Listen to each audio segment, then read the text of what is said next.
They came together seeking warmth on this cold autumn night, traveling down a very long road with no clear path in sight.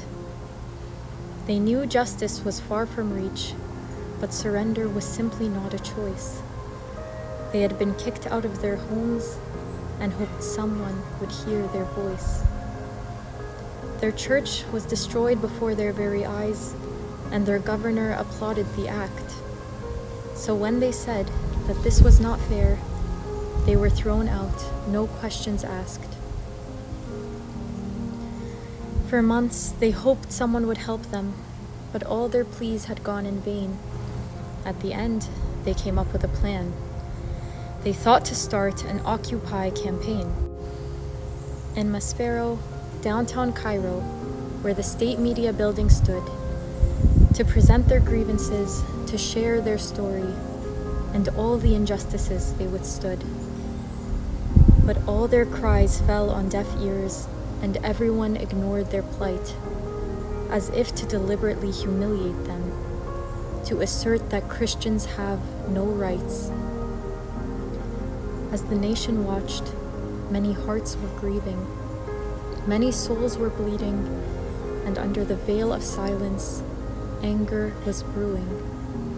And on October 9th, in a very unusual sight, an avalanche of people hit the streets declaring, "We deserve equal rights.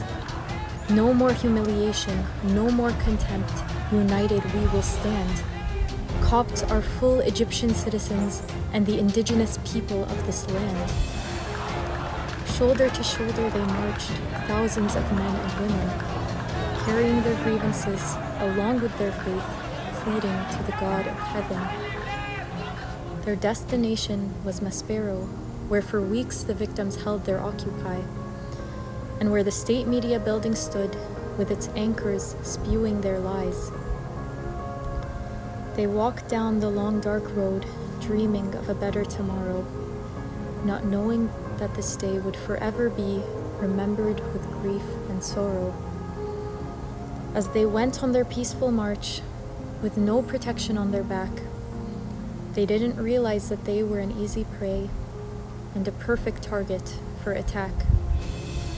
From a nearby bridge, gunshots were heard as armored tanks came out of nowhere, closing down on the peaceful crowd and attacking those whose arms were bare.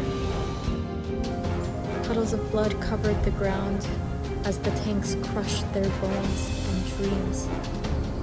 A scene that melted the hearts of men, for all that could be heard was screams.